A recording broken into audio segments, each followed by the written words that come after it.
அருமையான தேவனுடைய பிள்ளைகளே, உங்கள் அனைவருக்கும் ஆசீர்வாதமான புத்தாண்டு நல்வாழ்த்துக்களை தெரிவித்துக் கொள்கிறோம். இந்த புதிய வருடத்தை காண கிருபை பாராட்டின தேவனை நாம் இப்பொழுது உயர்த்துவோம். அவரை நோக்கி நாம் பார்ப்போம். நெருக்கத்திலே உமை அழைத்தேன், நெருங்கி உதவி எனக்களித்தீர். நெருக்கத்திலே உமை அழைத்தேன், நெருங்கி உதவி எனக்களித்தீர். திசை கெட்டெங்கும் அலைந்திடாமல் தீவிரம் வந்தென்னை தாங்குகிறீர். திசை கெட்டெங்கும் அலைந்திடாமல் தீவிரம் வந்தென்னை தாங்குகிறீர். பாதம் பணிந்தேன் எந்நாளும் துதியே, உம்மை அன்றி யாரை பாடுவேன். ஏசையா உந்தன் அன்பு உள்ளம் பொங்குதே, ஏசையா உந்தன் அன்பு உள்ளம் பொங்குதே. புது எண்ணெயால் புது பலத்தால் புதிய கிருபை புது கவியால், புது எண்ணெயால் புது பலத்தால் புதிய கிருபை புது கவியால் நிரப்பினிதம் நடத்துகிறீர். நூதன சாலேமில் சேர்த்திடுவீர். நிரப்பினிதம் நடத்துகிறீர். நூதன சாலேமில் சேர்த்திடுவீர். பாதம் பணிந்தேன் எந்நாளும் துதியே, உம்மை அன்றி யாரை பாடுவேன். ஏசையா உந்தன் அன்பு உள்ளம் பொங்குதே, ஏசையா உந்தன் அன்பு உள்ளம் பொங்குதே. பரிசுத்தமே பரவசமே பரனே சருளே வரம் பொருளே. பரிசுத்தமே பரவசமே பரனே சருளே வரம் பொருளே. தேடினதால் கண்டடைந்தேன், பாடிட பாடல்கள் ஏந்தளித்தீர்.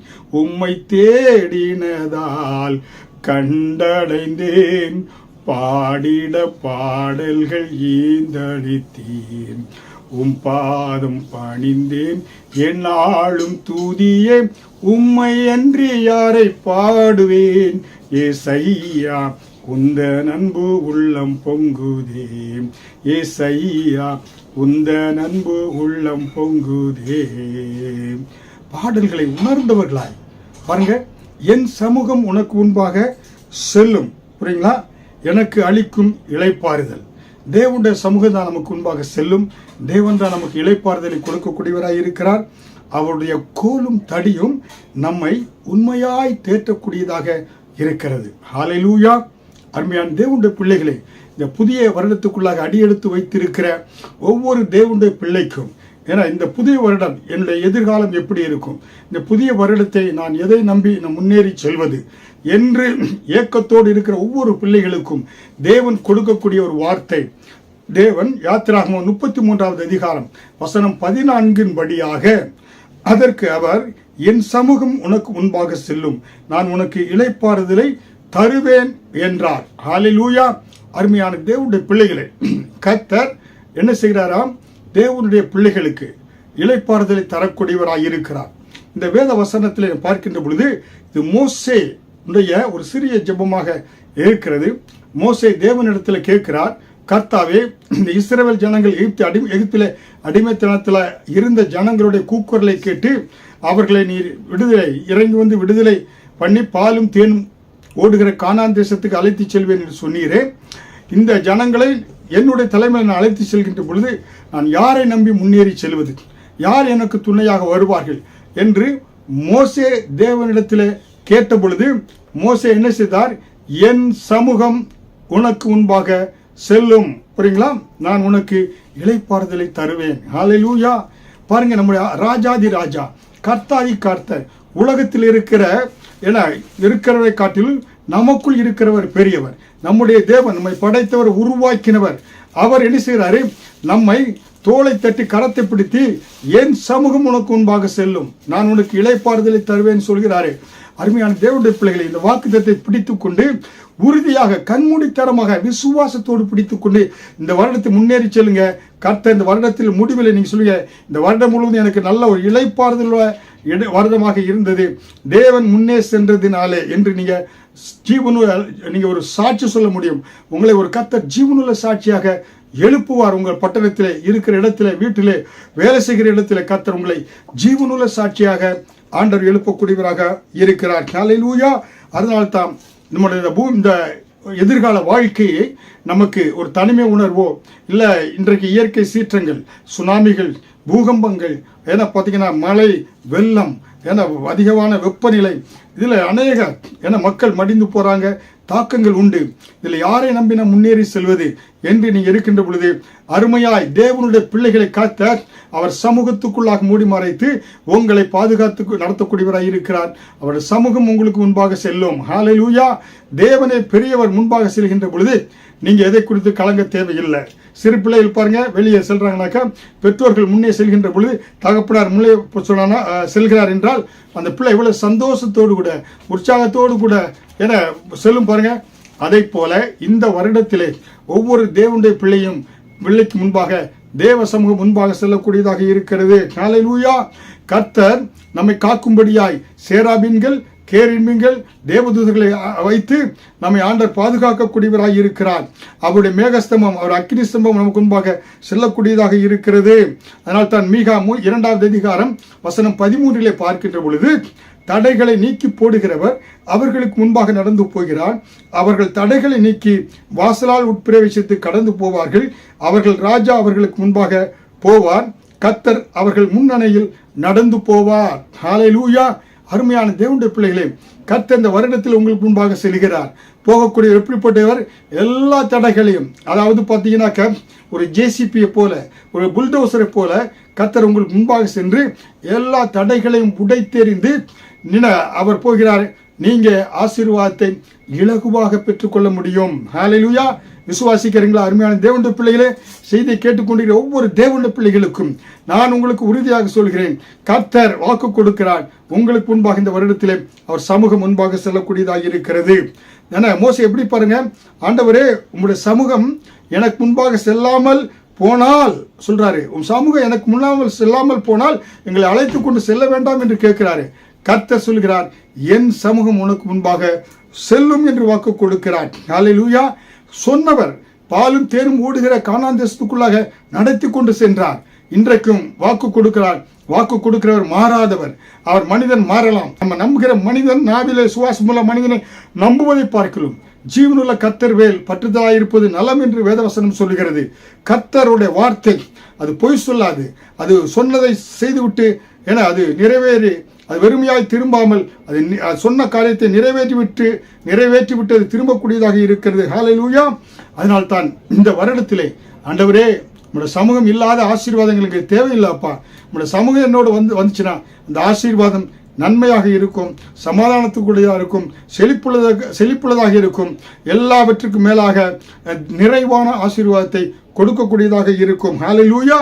அதனால்தான் மத்திய 8வது அதிகாரம் வசனம் 2 ஒரு குஷ்டரோகி சொல்கிறார், ஆண்டவரிடத்திலே ஜெபம் பண்றான், ஆண்டவரே உமக்கு சித்தமானால் என்னை சுத்தமாக்கும். ஹல்லேலூயா. உமக்கு சித்தம் இருந்தா சுத்தமாக்கு, இல்லாட்டி நான் இப்படியே இருந்துட்டு போறேன் அப்படிங்கிற மாதிரி அதோட அர்த்தமாக இருக்கிறது. தேவனுடைய சித்தம் என்ன? இந்த வருடத்தில் உங்களுக்கு முன்பாக செல்லக்கூடிய தேவன். ஹல்லேலூயா.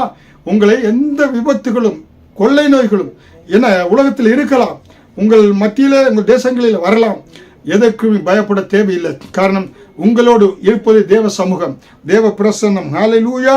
அருமையான தேவனுடைய பிள்ளைகளை, நாம் இன்றைக்கு தேவ பிரசன்னத்துக்குள்ளாக இருக்கின்ற பொழுது நமக்கு என்னென்ன ஆசீர்வாதங்கள், தேவ சமூகம் நமக்கு முன்பாக செல்வதனாலே, தேவனுடைய அந்த பிரசன்னம் அந்த சமூகம் நம்மோடு இருப்பதனாலே என்னென்ன ஆசீர்வாதங்களை நாம் பார்க்கின்ற பொழுது, அன்றைக்கு இஸ்ரவேல் ஜனங்கள் பாருங்க, என்னாகும் 32:32 யோர்தானுக்கு இக்கரையில் எங்கள் சுதந்திரத்தின் காணியாட்சி எங்களுக்கு உறுதியாகும்படி நாங்கள் கர்த்தருடைய சமூகத்தில் யுத்தசனராய் கானான் தேசத்துக்குள் போவோம் என்றார்கள். ஹல்லேலூயா. ஆண்டவரே வாக்கு கொடுத்த கானான் தேசத்தை நாங்கள் சுதந்திரிப்பதற்கு நாங்கள் தேவ சமூகத்திலே யுத்த சனராய் போர் வீரர்களாய் என நாங்கள் அந்த தேசத்துக்குள்ள பிரவேசிப்போம். எப்பொழுது? தேவ சமூகத்தில் இருக்கின்ற பொழுதுதான் கர்த்தர் உங்களுக்கு உன்னத பலனை கொடுக்கக்கூடியவராய் இருக்கிறார். தேவ சமூகத்தில் இருக்கின்ற பொழுதுதான் நீங்க ஜெயம் பெற்றவர்களாய் முன்னேறி சென்று எல்லா காரியத்தையும் ஜெயிக்க முடியும். அதனால் தான் ஏசாயா 40வது அதிகாரம் வசனம் 31 கர்த்தருக்கு காத்திருக்கிறவர்களோ புது பலன் அடைந்து, பாருங்க, எல்லாருக்கும் பலனை கொடுப்பதில்லை. யார் யார் தேவ சமூகத்தை வாஞ்சிக்கிறாங்களோ அவங்களுக்கு தான் புதிய பலன் அடைந்து கழுகளைப் போல சட்டைகளை எடுத்து எழும்புவாங்க. பாருங்க, கழுகு எப்படி பலனை பெற்றுக் கொள்கிறது பாருங்க. ஒரு ஆட்டுக்குட்டியை தூக்குது, முயலை தூக்குது, இப்படியாக நீங்க பார்க்கலாம். டாக்குமெண்ட்ரியில் பார்க்கின்ற பொழுது அவர் கழுகுக்கு ஒரு உன்னத பலனை தேவன் கொடுத்திருக்கிறார். பறவைகளிலே ஒரு ராஜா பறவை, புரியுங்களா? அந்த பறவை உன்னத பலன். கழுகு எப்படி பலனை இழந்து போனாலும் ஏன்னா பெரிய கண்மலையில் போய் கண்மலையில நீ போய் உட்கார்ந்து அது பலனை பெற்றுக்கொள்வது போல தேவனுக்கு காத்திருக்கிறவர்களுக்கு தான் புது பலன். கழுகுகளைப் போல செட்டையில் அடித்து எழும்பும்படியான பலனை கொடுத்து அவர்கள் செட்டையில் அடித்து எழும்புவார்கள். அவர்கள் ஓடினாலும் இளைப்படையார்கள், நடந்தாலும் சோர்ந்து போக மாட்டாங்க. இந்த வருடத்தில் அருமையான தேவனுடைய பிள்ளைகளே, இந்த வருடத்தில் நீங்க கர்த்தருடைய சமூகத்தில் காத்திருக்கின்ற பொழுது ஒரு புதிய பலன், உலக மாமிசத்தை மேற்கொள்ளக்கூடிய ஒரு புதிய பலன், ஒரு உன்னத பலன், புரியுங்களா? அதனால தான் நீங்க ஒவ்வொரு நாள் காலையில் எழுந்து அந்நிய பாஷை பேசி ஆண்டவர் அப்படியே துதிக்க ஆரம்பிக்கின்ற பரலோகத்துக்கு உங்களுக்கு ஒரு தொடர்பு உண்டாகிறது. கர்த்தர் வானத்திலிருந்து தபோ என்று உங்க மேல உன்னத பலனை, அபிஷேகத்தை, வல்லமையை, கிருபையை, ஒரு அக்கினியை ஊற்றுவாரு. அன்றைக்கு நீங்க செய்ய வேண்டிய காரியங்கள், அன்றைக்கு எதை மேற்கொள்ளணுமோ எல்லா பலனையும் அந்த தேவ சமூகத்தை நாடுகிற ஒவ்வொரு பிள்ளைகளுக்கு ஆண்டவர் கொடுக்கக்கூடியவராக இருக்கிறார். அருமையான தேவனுடைய பிள்ளைகளை, செய்தியை கேட்டுக்கொண்டிருக்கிற ஒவ்வொரு பிள்ளைகளுக்காக செபிக்கிறேன். வாஞ்சியோடு ஆண்டவர் செய்தி கேட்கிற ஒவ்வொரு பிள்ளைகள் மேல ஒரு விசேஷ அபிஷேகத்தின் வேளையில் ஊற்றுங்க, உன்னத பலனை ஊற்றுங்க ஆண்டவரே. பலத்தின் மேல் பலன் அடைய ஆண்டவரே. கர்த்தாவே, எலியாவின் பலனோடு கூட இந்த புதிய வருடத்துக்குள்ளாக ஒவ்வொரு நீர் வைத்திருக்கிற ஆசீர்வாதங்களை பெற்றுக்கொள்வதற்கேற்ற அபிஷேகத்தையும் வல்லமையும் இப்பொழுது ஊற்றுவீராக. எல்லாவற்றாலும் நிரப்புகிற எங்கள் தேவனே, ஆண்டவரே, இந்த பிள்ளைகளுடைய பாத்திரங்கள் ஒவ்வொன்றும் நிரம்பி வழியட்டும். வாஞ்சோடு இருக்கிற ஒவ்வொரு பிள்ளைகளையும் ஆசீர்வதிப்பீராக, பலனை கொடுப்பீராக. ஆண்டவரே, இந்த உன்னத பலன் வருகின்ற பொழுது எல்லா பலவீனங்கள், வியாதிகள் எல்லாம் நீங்கி போகும் ஆண்டவரே. சோர்வுகள் நீங்கி போகும். குடும்பத்தில் இருக்கிற ஆண்டவரே எல்லா குழப்பங்கள் நீங்கி போகும். தரித்திரம் நீங்கி போகும். ஆண்டவரே, நீர் ஆண்டவரே அங்கு ஆளுகை செய்யக்கூடியவராய் இருக்கிறீர் ஆண்டவரே. அப்படியாக இந்த பிள்ளைகளை நீ நிரப்பிக் கொண்டு இருப்பதற்காய் நன்றி ஆண்டவரே. தொடர்ந்து இந்த பிள்ளைகளை இந்த செய்தியை கேட்க உற்சாகத்தை கொடுப்பதற்காய் நன்றி செலுத்துகிறேன். ஹல்லேலூயா. கர்த்தருக்கு காத்திருக்கிறவர்களுக்கு தான் புதிய பலன், கழுகளைப் போல செட்டைகளை எடுத்து எழும்பக்கூடிய பலனை கர்த்தர் கொடுக்கக்கூடியவராய் இருக்கிறார். ஹல்லேலூயா. அப்ப தேவ பலன் எங்க? சீக்ரெட் தாங்க. ரகசியம் என்ன? இந்த வருடத்திலே பலனை பெற்றுக்கொள்ளக்கூடிய இடம் என்ன? தேவ சமூகமே. ஹல்லேலூயா. ஒரு தீர்மானம் எடுப்பீங்களா இந்த வருடத்தில்? என்ன, ஒவ்வொரு நாளும் ஆண்டவரே, இந்த வருடத்தில் நான் தீர்மானம் எடுக்கிறேன், தேவ சமூகத்தை தான் காலையில் நாடுவேன். அப்பொழுதுதான் அந்த நாள் முழுவதும் எனக்கு ஆசீர்வாதமாக இருக்கும். இதுதாங்க ரகசியம். ஒரு தீர்மானம் எடுங்க. இந்த புது வருடத்தில் அநேக ரிசொல்யூஷன், அநேக தீர்மானம் எடுத்திருப்பீங்க. ஆனால் இந்த தீர்மானத்தை நீங்கள் எடுத்து பாருங்க. ஒவ்வொரு நாளும் நான் தேவ சமூகத்தை நாடுவேன். ஏன்னா காலையில் எழுந்த பொழுது ஆண்டவரை துதிக்க ஆரம்பிப்பேன். வெளியே செல்கின்ற அந்நிய பாஷை பேசிக்கொண்டே நான் செல்வேன். தேவ சமூகம் என்னோடு கூட இருக்கும். எனக்கு முன்பாக தேவ சமூகம் செல்கிறது. ஆண்டவர் செல்கின்ற பொழுது உங்களுடைய காரோ பைக்கோ உங்களுடைய பயணம் செய்யக்கூடிய அந்த டிரான்ஸ்போர்ட் எதுவுமே விபத்துக்குள்ளாகாது. உங்கள் நிமித்தமாய் கர்த்தர் அனைவரையும் பாதுகாத்துக் கொள்ளக்கூடியவராக இருப்பார். கர்த்தருக்கு உங்களுக்கு ஒரு புதிய பலன் கொடுக்கின்ற பொழுது வேலை இடத்துல உற்சாகமாக வேலை செய்கிறீங்க. அந்த வேலைகள் நிமித்தமாக உங்களுக்கு ப்ரொமோஷன், இன்க்ரிமெண்ட் கொடுக்கக்கூடியதாக அந்த வாசல்கள் திறக்கப்படும். ஹல்லேலூயா. இன்றைக்கு பலன் தான் மிக முக்கியம். இன்றைக்கு நம்ம உலகத்தில் வாழ்கிறோம். நம்ம இறுதி மூச்சு இருக்கிறவரை நாம் மற்றவர்களுக்கு பலன் சுமையாய் மாறிவிடாது. நாம வேலை செய்ய மற்றவர்களுக்கு ஆசீர்வாதமான அந்த பலத்தோடு இருப்பது தான் ஒரு பெரிய மகா பெரிய ஆசீர்வாதம். அதை நமக்கு எப்படி கிடைக்கிறது என்றால் டானிக், பூஸ்ட் அதெல்லாம் சப்ளிமெண்ட்ரி. ஆனால் நமக்கு கர்த்தர் தான் நம்முடைய பலனாக இருக்கிறார். கர்த்தர் தான் நம்முடைய சோர்சஸ். இயேசு தான் நம்முடைய சோர்சஸாக இருக்கிறார். அவர் தான் நம்முடைய ஆசீர்வாதத்தின் ஊற்றுக்காரனாக இருக்கிறார். அவர் சமூகத்தை தேடி வந்து விடுங்க. அவர் சமூகத்தில் ஓடி வருகிற பொழுது தேவன் உங்களுக்கு உன்னத பலனை கொடுக்கக்கூடியவராக இருக்கிறார். ஹல்லேலூயா. அப்ப இஸ்ரவேல் ஜனங்க என்ன சொன்னாங்க? தேவ சமூகத்தில் கர்த்தருடைய சமூகத்தில் நாங்கள் எப்படிப்பட்டவர்களாக இருப்போம்? பயந்தவர்களைப் போல அல்ல, பாயும் புலியாக மாறி நாங்கள் வாக்குத்தத்தம் செய்யப்பட்ட கானான் தேசத்தை சுதந்திரித்துக் கொள்வோம். ஹல்லேலூயா. இப்படிப்பட்ட ஒரு ஒரு ஒரு விசுவாசம் ஒவ்வொருவருக்குள்ள வரணும். தேவ சமூகத்தை நாடுகின்ற விசுவாச வீரர்களுக்கு தான் என்ன நமக்கு முன்பாக வைத்திருக்கிற அந்த காரியங்களை நீங்க சுதந்திரித்துக் கொள்ள முடியும். ஹல்லேலூயா. அருமையான தேவனுடைய பிள்ளைகளை, அதனால தான் சங்கீதம் 46:11 சேனைகளின் கர்த்தர் நம்மோடு இருக்கிறார். பாருங்க, சாதாரணமாக ஒரு ஆள் கிடையாது. நம்முடைய தேவன் சேனைகளின் கர்த்தர் நம்மோடு இருக்கிறார். யாக்கோபின் தேவன் நமக்கு உயர்ந்த அடைக்கலமானவர். ஹல்லேலூயா. நம்முடைய கர்த்தருடைய பேர் என்ன? சேனைகளின் கர்த்தர். ஹல்லேலூயா. அருமையான தேவனுடைய பிள்ளைகளை, புரியுங்களா? நம்முடைய தேவன் உங்களுக்காக ஒரு பேர் சேனையை வச்சிருக்கிறாரு.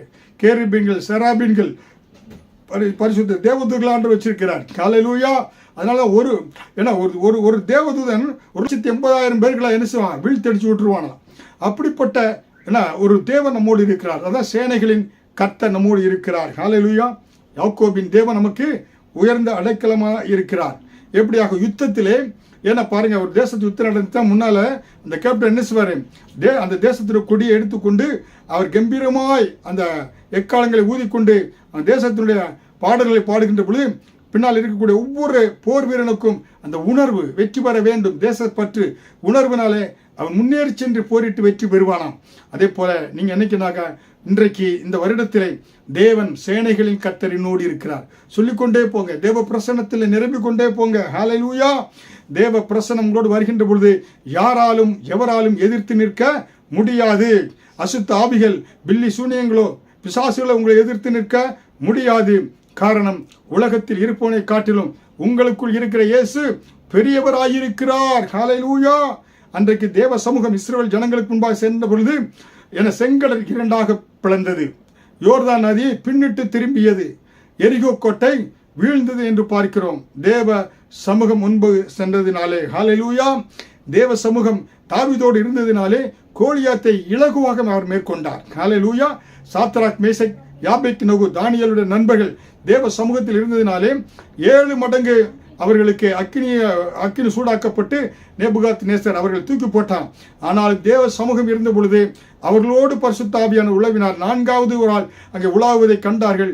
அவங்களுடைய சரீரம் அவங்க அந்த அக்கினியில வேகவில்லை. புரியுங்களா? அப்படிப்பட்ட ஒரு பாதுகாப்பை தேவ சமூகம் கொடுக்கக்கூடியதாக இருக்கிறது. ஹல்லேலூயா. அதே போல பார்த்தீங்கன்னாக்க அன்றைக்கு தானியேல் சிங்கத்தினுடைய கெபியில போட்ட பொழுது தேவ சமூகம் இருந்ததினாலே சிங்கம் தானியேலை சேதப்படுத்த முடியவில்லை. ஹல்லேலூயா. தேவ பிரசன்னத்தை உணர்ந்தவர்களாய் தேவ சமூகத்தின் மூலமாக அநேக வெற்றிகளை பெற்ற என பரிசுத்தவான்களை தேவ மனிதர்களை நம் வேதத்திலே நம்ம பார்க்கலாம். ஹல்லேலூயா. அதனால் தான் தேவ பிரசன்னத்தில் இருக்கக்கூடியவர்கள் தான் என பலத்தின் மேல் பலனை பெற்றுக் கொள்றாங்க. பாருங்க, கென்னத் ஹேகன் என்று ஃபெய்த் மினிஸ்ட்ரியினுடைய ஃபவுண்டர் என்ன சொல்றாரு? அதிகாலத்தில் எழுந்து ஒவ்வொரு நாள் 3 மணி நேரம் அப்படி அந்நிய பாஷையில் ஆண்டவர் துதிப்பாராம். துதிக்கும் போது கர்த்தர் ஒரு உன்னத பலனை கொடுக்கிறது மட்டுமல்ல, ஒரு ரெவலேஷன் அன்றைக்கு நடக்கக்கூடிய எல்லா காரியங்களும் அவருக்கு காண்பிப்பாராம். அந்த நாள் வெற்றியின் நாளாக அவருக்கு முடியுமா? அருமையான தேவனுடைய பிள்ளைகளே, நீங்க அதை ப்ராக்டிஸ் பண்ணி பாருங்க. இதை நீங்க வாழ்க்கையை அபியாசப்படுத்தி பாருங்க. நீங்க ஒரு வெற்றியுள்ள வாழ்க்கையை வாழ முடியுங்க. ஹல்லேலூயா. 3 மணி நேரம் சொல்ல, ஏன்னா ஒரு 10 நிமிடம் முயற்சி பண்ணி பாருங்க. 5 நிமிடம் 10 நிமிடம் முயற்சி பண்ணி பாருங்க. அந்த நாள் முழுவதும் எப்படி ஆசீர்வாதமாக இருக்கிறது என்று சொல்லி.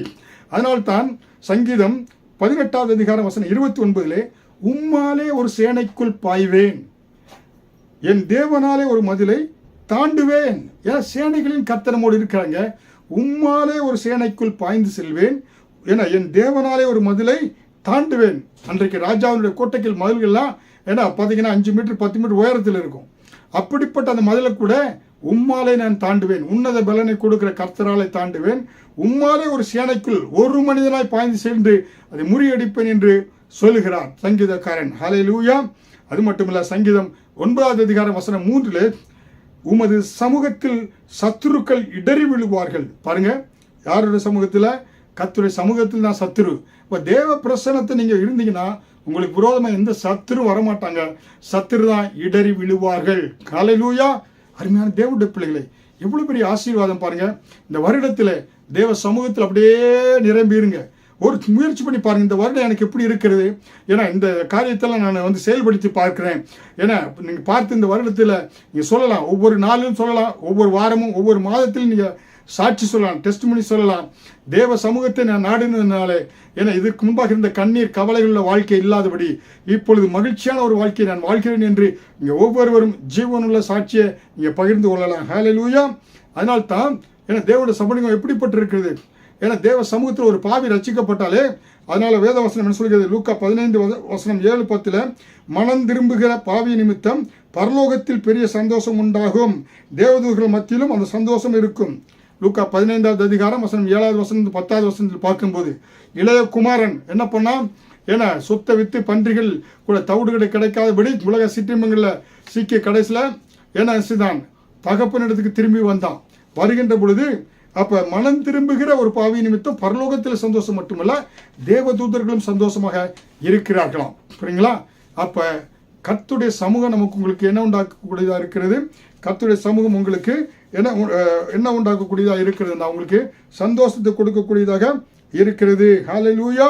அருமையான தேவனுடைய பிள்ளைகளை, அப்ப ஒன்று தேவ சமூகத்தில் உங்களுக்கு என்ன உண்டாக இருக்குனாக்க வல்லமை கொடுக்கக்கூடியவராய் இருக்கிறார்.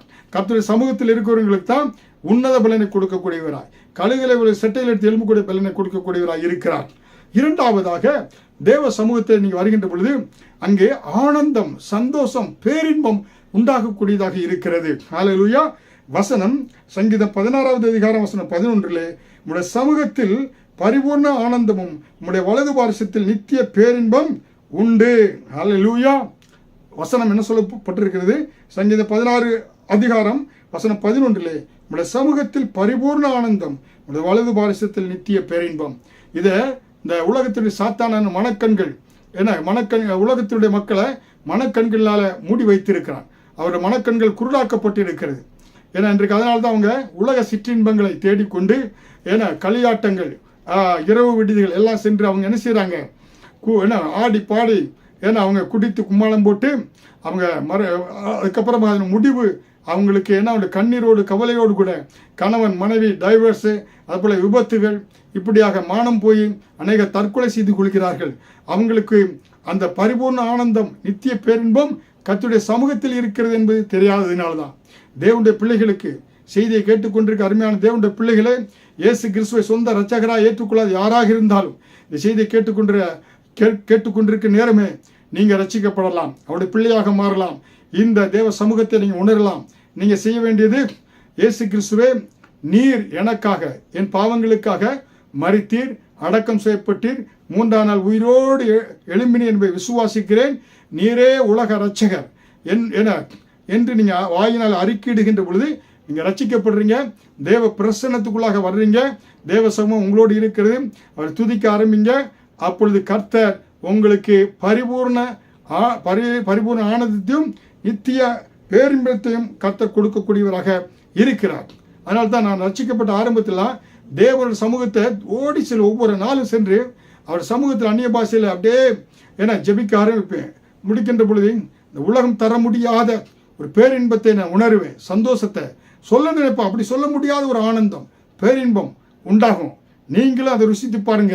உங்கள் வாழ்க்கையில், குடும்பத்தில் எல்லாரும் பேரின்பம், அதே போல நித்திய மகிழ்ச்சி உங்கள் மேல் தலையில் தங்கும். அது என்னன்னாக்கா தேவ சமூகம் தான், தேவ பிரசன்னம் தான். ஹல்லேலூயா.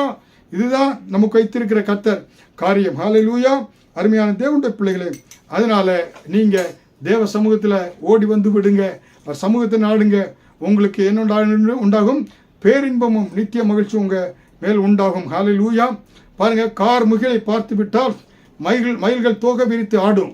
புரியுங்களா? அதே போல தேவ பிரசன்னத்தை நீங்க உணர்ந்துட்டீங்கன்னாக்கா அதில் அப்படியே துதிக்க ஆரம்பிச்சிருங்க. ஆண்டவரை அந்நிய பாஷையில் பேசி அப்படியே துதிக்க ஆரம்பிக்கின்ற போது உங்களுக்கும் பரலோகத்திற்கும் ஒரு கனெக்ஷன் உண்டாகிறது. தேவ பிரசனம் இறங்கி வருகிறது. நீ ஜெபிக்க வேண்டும் என்று விரும்புகின்ற பொழுது, நீங்க எதை ஜெபிக்கணும் உங்களுக்கு தெரியாத பொழுது, பரிசுத்த ஆவியானவர் வாக்கு கடங்காத பெருமூச்சுகளோடு உங்களுக்காக வேண்டுதல் பண்ணக்கூடியவராக இருக்கிறார் என்று நம்ம ரோமர் 8ஆம் அதிகாரத்தில் வசனம் 26-27 பார்க்கலாம். அப்ப பிரசனத்தை உணர்றீங்க, அப்படியே ஜெபிக்க ஆரம்பிக்கிற, துதிக்க ஆரம்பிக்கிறீங்க. ஒரு மகிழ்ச்சி உங்க உள்ளத்தை அப்படியே ஆட்கொள்ள ஆரம்பிக்கும். ஹல்லேலூயா. அதனால தான் யாக்கோபு 5ஆம் அதிகாரம் வசனம் 13 மகிழ்ச்சியா இருக்கிறவன் சங்கீதம் பாடக்கடவன், ஒருவன் சந்தோஷமாய் இருந்தால் சங்கீதம் பாடக்கடவன் என்று சொல்லி சங்கீதம் 5ஆம் அதிகாரம் வசனம் 13 சொல்கிறது. ஹல்லேலூயா. அதனால தான் தாவீது பாருங்க, தாவீதோடு பெட்டி, கர்த்தருடைய பெட்டி வீதியில் வருகின்ற பொழுது தாவீது ராஜா என்பதை கூட உணராதபடி அவர் என்ன செய்றார், நடனமாடி கர்த்தரை துதிக்க ஆரம்பித்தாராம். ஹல்லேலூயா. போர் தளபதியோ தன் மனைவியோ மக்களோ பார்ப்பது குறித்து அவர் கவலைப்படலை. ஏன்னா தேவ சமூகம் தான் பேரின்பம், தேவ சமூகம் தான் நித்திய மகிழ்ச்சி. ஹல்லேலூயா. அதை உணர்ந்தாரு. கர்த்தரை உயர்த்தினால் தான் கர்த்தர் அவரை பேரரசனாக கர்த்தர் உயர்த்தினார் என்று நாம் பார்க்கிறோம். ஹல்லேலூயா.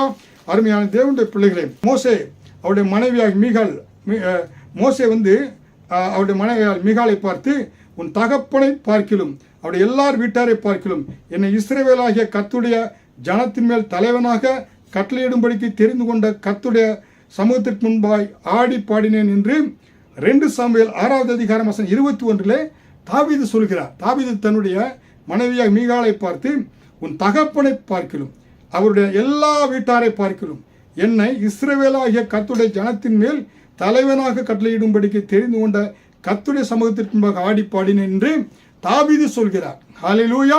தாவீது அப்படி என்ன செய்யறாரு, அந்த ஆண்டவர் உயர்த்தினாருங்க, மேன்மைப்படுத்தினாரு. அதனால தான் நான் கர்த்தருடைய சமூகத்துக்கு முன்பாக ஆடுகிறேன் என்று சொல்லி தன்னை மனைவியாகி மீகாளை பார்த்து சொல்கிறார். ஹல்லேலூயா. உங்க அப்பா என்ன உயர்த்தல, உன் அப்பா என்ன பேரரசனை மாற்றல. யார் மாற்றினா? கர்த்தர் மாற்றினார். தேவ சமூகம் என்னை மாற்றியது. ஹல்லேலூயா. அருமையான தேவனுடைய பிள்ளைகளை, இன்றைக்கு அநேகர் சந்தோஷத்தை இழந்திருக்கலாம், சமாதானத்தை இழந்திருக்கலாம்.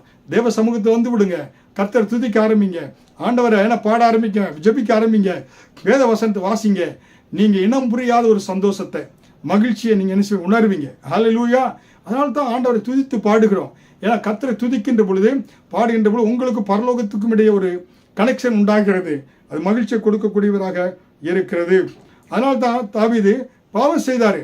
பாவத்தில் விழுந்த பொழுது கூட அவர் வேற எங்கேயும் போடலை. ஆனால் கர்த்தர் சமூகத்தை தேடி ஓடி வந்தார்.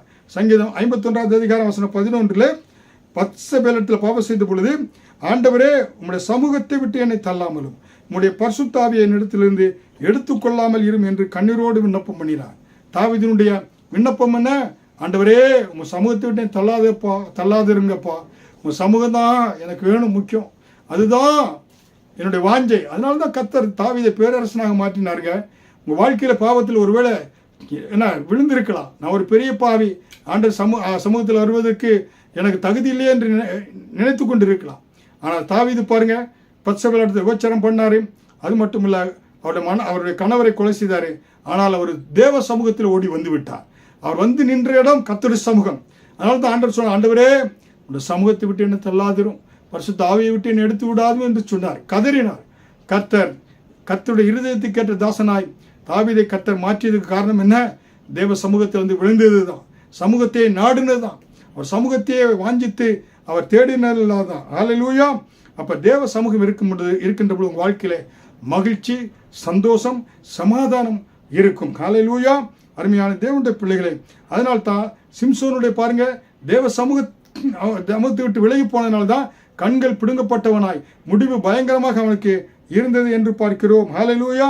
தேவ சமூகத்தை இழந்த சவுல் ராஜாவினுடைய முடிவு எவ்வளவு பயங்கரமாக இருந்தது என்று நாம் பார்க்கிறோம். ஹல்லேலூயா. ஆனால் அருமையான தேவனுடைய பிள்ளைகளை, ரோமர் 14வது அதிகாரம் வசனம் 17 தேவனுடைய ராஜ்யம் புசிப்பு குடிப்பும் அல்ல, அது நீதியும் சமாதானமும் பரிசுத்த ஆவியினால் உண்டாகும் சந்தோஷமாயிருக்கிறது. ஹல்லேலூயா. அருமையான தேவனுடைய பிள்ளைகளே, இதுதாங்க இந்த புதிய வருடம் உங்களுக்கு மகிழ்ச்சியின் வருடமாய், சந்தோஷத்தின் வருடமாய் இருக்க வேண்டும் என்றால் நீங்க என்ன செய்யணும்னாக்கா, தேவ சமூகத்தை நாடணும். தேவ சமூகத்தில் தான் வல்லமை இருக்கிறது. புது பலனை பெற்றுக்கொள்கிறோம். தேவ சமூகத்தில் தான் என்ன உண்டாகிறது, உங்க வாழ்க்கையில நீங்க மகிழ்ச்சியை பெற்றுக்கொள்ள முடியும். ஹல்லேலூயா. அதனால தான் தேவ சமூகத்தில் தான் என்ன கிடைக்கிறது, அற்புதம் நடக்கக்கூடியதாக இருக்கிறது. தேவ சமூகத்தில் தான் கன மகிமை நமக்கு கிடைக்கக்கூடியதாக இருக்கிறது. அதை வருகிற தொடர் போதனையிலே உங்களோடு பகிர்ந்து கொள்கிறேன். இன்றைக்கு உங்களோடு பகிர்ந்து கொண்ட காரியம், தேவ சமூகத்திலே நம்ம இருக்கின்ற பொழுது நமக்கு ஆண்டவர் வல்லமையை கொடுக்கக்கூடியவராக இருக்கிறார், பலனை கொடுக்கக்கூடியவராக இருக்கிறார்.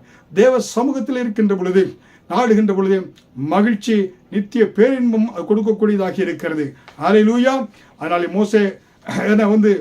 மோசேக்கு ஆண்டவர் சொன்னாரே, என் சமூகம் உனக்கு முன்பாக சொல்லும், நான் உனக்கு இளைப்பாறுதலை தருவேன் என்று சொன்னார். ஹல்லேலூயா. அதே போல இந்த வருடத்திலே கர்த்தர் ஆரம்பத்திலே வந்திருக்கிற நாம் கர்த்தர் நமக்கு கொடுக்கக்கூடிய வாக்குத்தத்தம், என் சமூகம் உனக்கு முன்பாக செல்லும். யாத்திராகமம் 33வது அதிகாரம் வசனம் 14 படி என் சமூகம் உங்களுக்கு முன்பாக செல்லும் என்று வாக்கு கொடுக்கிறார். ஹல்லேலூயா. அருமையான தேவனுடைய பிள்ளைகளே, கண்களை மூடி நாம் கர்த்தரை நோக்கி பார்ப்போம். இன்றைக்கு செய்தி கேட்ட ஒவ்வொரு பிள்ளைகள் மேல கர்த்தருடைய விசேஷித்த ஆசீர்வாதம் கடந்து வரக்கூடியதாக இருக்கிறது. ஹல்லேலூயா. புரியுங்களா? என் முன் செல்லும் சமூகம் எனக்கு அளிக்கும் இளைப்பாறுதல்.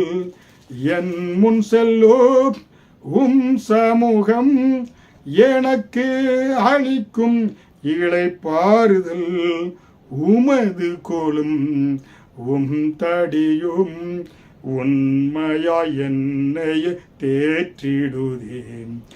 உமது கோலும் தடியும் உண்மையாய் என்னையும் தேற்றிடுதே. பாதம் பணிந்தேன் என்னாலும் துதியே. உம்மை அன்றி யாரை பாடுவேன். ஏசையா உந்த அன்பு உள்ளம் பொங்குதே. ஏசையா உந்த அன்பு உள்ளம் பொங்குதே. கர்த்தாவே, செய்தி கேட்ட ஒவ்வொரு பிள்ளைகளையும் ஆசீர்வதிப்பீராக. ஆண்டவரே, இந்த டெலிவிஷன் ஊழியத்தின் மூலமாய் ஆண்டவரே, உலகம் முழுவதும் செய்தியை கேட்கிற ஒவ்வொரு பிள்ளைகள் முன்பாக உடைய சமூகம் முன்பாக செல்லட்டும். உடைய சமூகத்தில் வல்லமை உண்டு, உடைய சமூகத்தில் பேரின்பம் உண்டு, மகிழ்ச்சி உண்டு. உடைய சமூகத்தில் இருக்கின்ற பொழுது அற்புதம் நடைபெறுகிறது. உடைய சமூகத்தில் என்ன உண்டாகிறது என்றால், உடைய சமூகத்தில் இருக்கின்ற பொழுது கனத்தையும் மகிமை நீ கொடுக்கக்கூடியவராக இருக்கிறேன். அப்படியாக இந்த ஆசீர்வாதங்களை பிள்ளைகளுக்கு கொடுத்து உயர்த்துவீராக. ஆசீர்வதியும். இயேசுவின் மூலம் ஜெபிக்கிறேன் ஜீவனுள்ள நல்ல பிதாவே, ஆமேன். அடுத்த தொடரில் பார்ப்போம். கர்த்தர் உங்களோடு இருக்கிறார். ஆமேன்.